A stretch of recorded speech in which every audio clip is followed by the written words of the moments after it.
ევანგელისტური ეკლესია საქართველოს ხელისუფლებას ტერორში ადანაშაულებს. ეკლესიის ქონება დაუყადაღეს, სამლოცველო სახლი კი შესაძლოა საერთოდ დაკარგონ.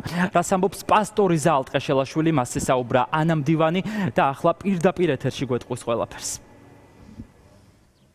რა თქმა უნდა, ამ საკითხთან დაკავშირებით ჩვენ კითხვები დავუსვით იურისტებს, რომლებიც ამბობენ, რომ ევანგელისტურ ეკლესიას კანონის მიხედვით აქვს იმის უფლება, რომ იყოს არარეგისტრირებული. რაც შეეხება თავად ევანგელისტური ეკლესიის პასტორის ზაალ ტყეშელაშვილის განცხადებას, ის ამბობს, რომ ამ ყველაფრის უკან დგას ხელისუფლება, ქართული ოცნება, რომელსაც სურს, რომ ამ გზით ის გააჩუმოს.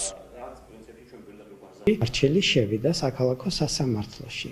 როდესაც ჩვენ მივიღეთ ეს არჩელი, შიგეწერა გაუგონარი რამ და ვერავით არის კომპრომატი, რომ ვერ იყო მოძებნილი, დამყარებული იყო იმაზე, რომ ეკლესია არ არის რეგისტრირებული. სამწუხაროდ სააპელაციო სასამართლომ გამოიტანა სრულიად გამოუგნებელი გადაწყვეტილება, რომ ჩვენ თურმე უკან უნდა დავაბრუნოთ შემოწირულობები, რომლითაც ავაშენეთ სამლოცველო სახლი. ამ ყველაფრის უკან დგას რაღაც ძალები, თუ შეიძლება ითქვას, მოთხოვნები, რომელთაც შესაძლებელია ეს იყოს ხელისუფლება, რომელსაც სურს, რომ ეკლესიები და მათ შორის ჩვენც გარკვეული კონტროლის ქვეშ მოაქციონ. ჩვენ იმედი გვაქვს, რომ უზენაეს სასამართლოს გადაწყვეტილების შემდეგ არ დაგვჭირდება არაფრის გაკეთება, თუმცა ბუნებრივია ვფიქრობთ ამ შესაძლებლობაზეც და აუცილებლად გავაგრძელებთ ბრძოლას, იმიტომ რომ ვფიქრობთ, რომ ეს გადაწყვეტილება და შედეგი რაც ამჟამად გვაქვს, ეწინააღმდეგება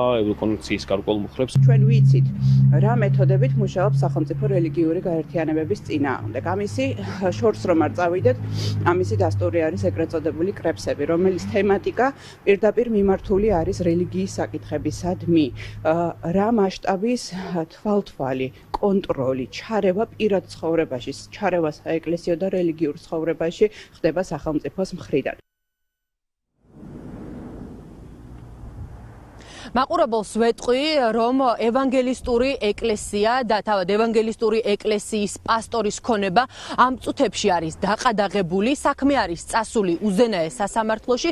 იმ შემთხვევაში, თუ უზენაესი სასამართლო სააპელაციო სასამართლოს მიერ მიღებულ გადაწყვეტილებას დატოვებს უცვლელად, უფლებადამცველები და თავად ევანგელისტური ეკლესიის პასტორი ამბობს, რომ საქმეს წაიღებენ სტრასბურგში.